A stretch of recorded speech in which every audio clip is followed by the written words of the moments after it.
പ്രവാസ ലോകത്ത് സത്യം പറഞ്ഞാൽ ഇവിടെ ഇരിക്കുന്ന നേരത്തെ സദസ്സിൻ്റെ ഇടയിൽ നിന്നുകൊണ്ട് ഇന്ന് സംസാരിക്കാനാണ്. അപ്പോൾ അവരൊക്കെ ഇങ്ങനെ ആഗ്രഹിച്ചു പോയി. കാരണം കുറച്ചും കൂടി സമയം കിട്ടിയിരുന്നുവെങ്കിൽ കുറച്ചും കൂടി നിങ്ങൾ കേൾക്കാനുണ്ട്. അപ്പോൾ ആദ്യമായിട്ടാണ് മലയാളി പ്രവാസികൾക്ക് കിട്ടുന്നത്. ഒരുപക്ഷെ അവരൊക്കെ സാറിൻ്റെ പുസ്തകത്തിലൂടെയും ഒക്കെ ഒരുപാട് കേട്ടറിഞ്ഞിട്ടുണ്ടാവും, വായിച്ചിട്ടുണ്ടാവും. പക്ഷേ അടുത്തറിയുന്നത് ആദ്യമായിട്ടാണ് നമ്മുടെ പ്രിയപ്പെട്ട സൗദി ദമാമിലെ മലയാളി പ്രവാസിയായി ഇവിടെ എത്തി.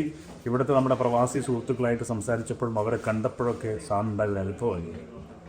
തെറ്റായ ഒരു ധാരണയായിട്ടാണ് ഞാൻ വന്നത്. പ്രവാസികളാണ്, അവർക്കെന്താണ് എഴുത്തിൽ, വായനയിൽ അവർക്ക് എന്ത് കാര്യം എന്നായിരുന്നു എൻ്റെ ചിന്ത. വരിക, അവരെ മാറി നിന്ന് കാണുക, ഉള്ളാലെ ചിരിക്കുക, പോകുക എന്ന. ആദ്യം ഈ സദസ്സിനോടൊരു ക്ഷമ ചോദിക്കേണ്ടി വരുന്നു. എഴുത്തിനെ, വായനയെ, പാട്ടിനെ, മറ്റു കലകളെ ഇങ്ങനെ കെട്ടിപ്പിടിക്കുന്ന ഒരു കൂട്ടം സത്യത്തിൽ അത്ഭുതപ്പെടുത്തി എന്നുള്ളതാണ്. അത്ഭുതപ്പെടുത്തിയെന്ന് മാത്രമല്ല, സാംസ്കാരിക വേദികളെന്ന് പറഞ്ഞിട്ട് പലപ്പോഴും സാംസ്കാരികയുടെ ചൂഷണം കാണിച്ചു തരുന്ന സദസ്സുകൾക്ക് ഉത്തമ മാതൃകയെന്ന് വരും. അവർ സത്യത്തിൽ കണ്ടുപഠിക്കണം എന്നുള്ളതാണ് പറയുക. വളരെ ശ്രദ്ധയോടെ കേട്ടിരിക്കുക, കേട്ടതിനെ ഉള്ളിൽ സ്വീകരിക്കുക, സദസ്സിൻ്റെ സമയങ്ങൾക്കനുസരിച്ച് മനസ്സിനെ പൊരുത്തപ്പെടുത്തുക. വല്ലാതെ അത്ഭുതം തോന്നി.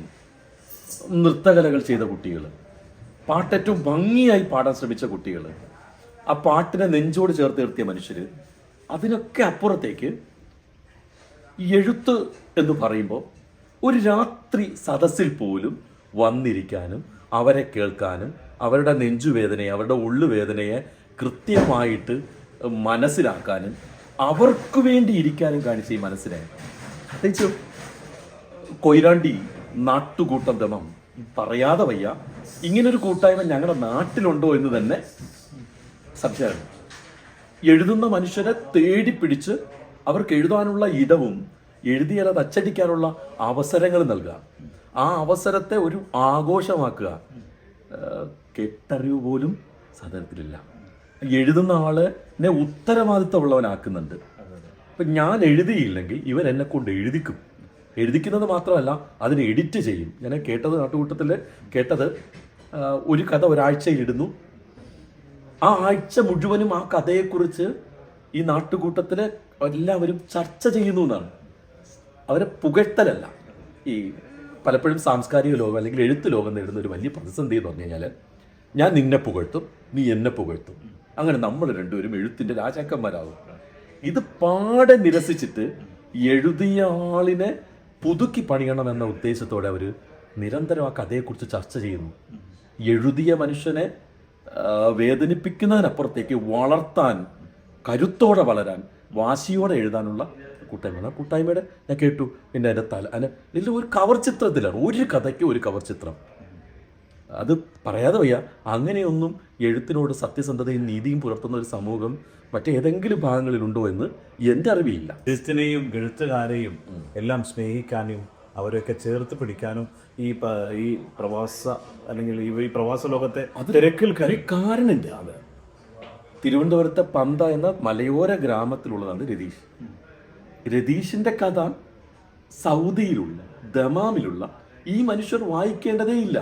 അവർക്ക് വായിക്കാൻ പക്ഷെ അവരെന്നെ വായിച്ചിരിക്കുന്നു, അവരെൻ്റെ ജീവിതത്തെ വായിച്ചിരിക്കുന്നു, അവരെന്നെ കെട്ടിപ്പിടിക്കുന്നു, വിമാന കൂലി തന്ന് ഇവിടെ കൊണ്ടുവരുന്നു, സ്നേഹം കൊണ്ട് പൊതിയുന്നു.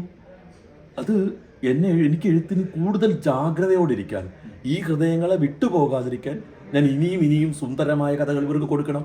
അതൊരു ഉത്തരവാദിത്തപ്പെടുത്തലാണ്. നിങ്ങളെയും ഞാൻ അറിയുന്നു, പ്രിയപ്പെട്ട മലയാള സാഹിത്യ ലോകത്തോട്. നിങ്ങളെ കാമ്പു വായിക്കുന്ന, നിങ്ങളുടെ കഥകളെക്കുറിച്ച് രസകരമായി ചർച്ചകൾ ചെയ്യുന്ന ഒരു കൂട്ടം ഇവിടെയുണ്ട്. ഇവിടേക്ക് വരിക, നിങ്ങളുടെ കൃതികളെ ഇവരെയും പരിചയപ്പെടുത്തുക. നിങ്ങളെ ജാഗ്രതയോടെ ഇവർ വായിച്ചിരിക്കുന്നു എന്നാണ് അവരോട് പറയുന്നത്. പക്ഷേ നാട്യങ്ങളില്ലാത്ത നിറഞ്ഞ സ്നേഹമാണ് സത്യത്തിലൂടെ എനിക്ക് അനുഭവിക്കാൻ കഴിയുന്നത്. ഗൾഫിലേക്കുള്ള ആദ്യം ഇന്ത്യ വിട്ടുള്ള എൻ്റെ ആദ്യ യാത്രയാണ്. ഈ ഒരു യാത്രയിൽ തന്നെ ഒരു വലിയൊരു ഒരു നിറഞ്ഞ മനസ്സല്ലേ തിരിച്ചു പോകുമ്പോഴും. എനിക്ക് വലിയൊരു കൂട്ടങ്ങൾ എന്നെ കെട്ടിപ്പിടിച്ച കുറച്ച് മനുഷ്യരുണ്ട്. അതെ, വല്ലാതെ അത്ഭുതപ്പെടുത്തി എന്ന് പറഞ്ഞാൽ അവർക്ക് എന്നോട് സ്നേഹം കാണിക്കേണ്ടതിൻ്റെയോ ചിരിക്കേണ്ടതിൻ്റെയോ വരിക, ആ ടീച്ചറിൻ്റെ പുസ്തകം വാങ്ങുക, പോകുക. പക്ഷെ അതിനപ്പുറത്ത് എന്നെ നിറഞ്ഞ കണ്ണുകൂടെ കേട്ടിരുന്ന കുറേ മനുഷ്യരെ ഞാൻ കണ്ടു. അവർ കെട്ടിപ്പിടിച്ചു, നമ്പർ വാങ്ങിയിട്ട് പോകുന്നു, നാട്ടിൽ വരുമ്പോൾ കാണാമെന്ന് പറയുന്നു. അരികെ വന്ന് കാണാൻ പറ്റാത്ത ഒരുപാട് പേര് ദൂരെ നിന്ന് നോക്കിക്കാണും അല്ലേ? അത് നമ്മൾ അത്ഭുതപ്പെടുത്തി എന്ന് പറഞ്ഞു കഴിഞ്ഞാൽ എഴുത്തുകാരെ തള്ളിക്കളയുന്ന എന്തെങ്കിലും പണമുണ്ടാക്കാനായിട്ട് വല്ലാതെ കുതറി ഓടുന്ന ഒരു സമൂഹം സൃഷ്ടിക്കപ്പെട്ട് കഴിഞ്ഞു.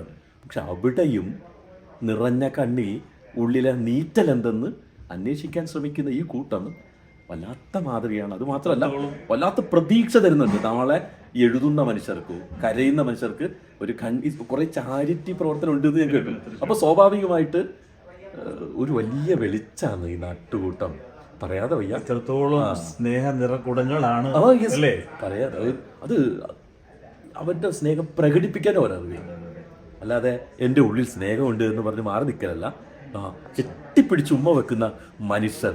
ഒരുപാട് കാലമായി നമ്മൾ ഈ ഗൾഫ് ലോകം അല്ലെങ്കിൽ പ്രവാസ ലോകം എന്നുള്ളത് സാറൊക്കെ കേട്ടും അല്ലേ കണ്ടിങ്ങനെ നമ്മളൊരിക്കലും നേരിൽ കാണുന്നില്ല. സത്യത്തിൽ ഞാൻ കേട്ടതൊക്കെ കെട്ടുകഥയായിരുന്നു എന്ന് തോന്നിപ്പോയി. പ്രവാസത്തെക്കുറിച്ച് നമ്മൾ കേൾക്കുന്നത് മരുഭൂമി, അതിലിച്ചിരി പച്ചപ്പ്, അതിലൂടെ പൊടിക്കാറ്റ് നടക്കുന്ന മനുഷ്യർ, പിന്നെ ഇൻഡസ്ട്രിയൽ ഏരിയയിൽ ജോലി ചെയ്യുന്ന മനുഷ്യർ, പിന്നെ അവരെ ചാട്ട കൊണ്ടടിക്കുന്ന അറബി, ഇതൊക്കെയായിരുന്നു കേട്ടതും വായിച്ചതും മറ്റുള്ളവർ പറഞ്ഞു മനസ്സിലാക്കിയതും.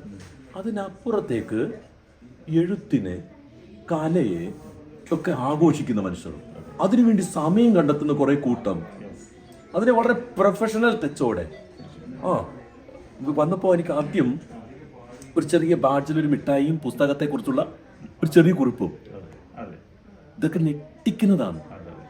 എഴുത്തിനോട് ഇത്രയും കൂറ് പുലർത്തുന്ന മനുഷ്യർ നാളത്തെ പ്രതീക്ഷയാണ്, വായനയുടെ പ്രതീക്ഷയാണ്. തീർച്ചയായിട്ടും പറയാനുള്ളത് പ്രവാസികൾ മലയാള അല്ലെ എഴുത്തിൻ്റെ അല്ലെങ്കിൽ ഈ പുസ്തകങ്ങളുടെ കഥകളുടെ വലിയ ഒരു പ്രതീക്ഷയാണ്. എഴുതിയാൽ മാത്രം പോരാ. നിങ്ങൾ വിചാരിക്കുന്നത് പോലെ ഇതത്ര സമയം കൊല്ലിപ്പനിയല്ല. ഇപ്പോൾ പുറന്തോട് ഭേദിച്ച ആമ തന്നെ നോക്കൂ. കേരളത്തിലും ഇതെത്തണം. അതിൻ്റെ ഉത്തരവാദിത്വം ഈ കൂട്ടായ്മയ്ക്കുണ്ട്. എല്ലാവരും വായിക്കണം, വായിച്ചതിനെ വിമർശിക്കണം. നല്ലതാണെങ്കിൽ അതിനെക്കുറിച്ച് ലോകത്തോട് വിളിച്ചു പറയണം. ഇങ്ങനൊരു പുസ്തകമുണ്ട്, ഇങ്ങനൊരു എഴുത്തുകാരി ഇവിടെ ഉണ്ട്. ആ എഴുത്തുകാരിയെ ലോകത്തിൽ കൊണ്ട് എത്തിക്കേണ്ട ഉത്തരവാദിത്വം ഈ തിരക്കുകൾക്കിടയിലും ഉണ്ട്. എന്തായാലും ഇത്തരം കഥകൾ മറ്റുള്ളവർക്ക് കൂടി ഒരു പ്രചോദനം അല്ലേ? എഴുതാതെ അല്ലെങ്കിൽ പുറന്തോടുകൾ ഭേദിക്കാനാകാതിരിക്കുന്ന നിരവധി ആമകളുണ്ട്. ആ ആമകളെയും കൂടെ ചൂണ്ടയിട്ട് പിടിക്കാൻ കൊയിലാണ്ടി നാട്ടുകൂട്ടത്തിന് കഴിയട്ടെ. ഈ സ്നേഹങ്ങളൊക്കെ ഏറ്റുവാങ്ങി നാളെ തിരികെ വീണ്ടും പോകുന്നു കേരളക്കരയിലേക്ക്. പോകുമ്പോൾ മലയാളി പ്രവാസികളോട് പറയാനുള്ളത് ഈ സ്നേഹം നിറയെ ചിരിക്കുക. ചിരിക്കുന്നവരാണ് ജീവിച്ചിരിക്കുന്നത്. എന്നെയും നിങ്ങളുടെ വായനയിലും ഹൃദയത്തിലും ചേർത്ത് പിടിക്കാൻ ഏറ്റവും വിനയപൂർവ്വം അഭ്യർത്ഥിക്കുന്നു. നന്ദി.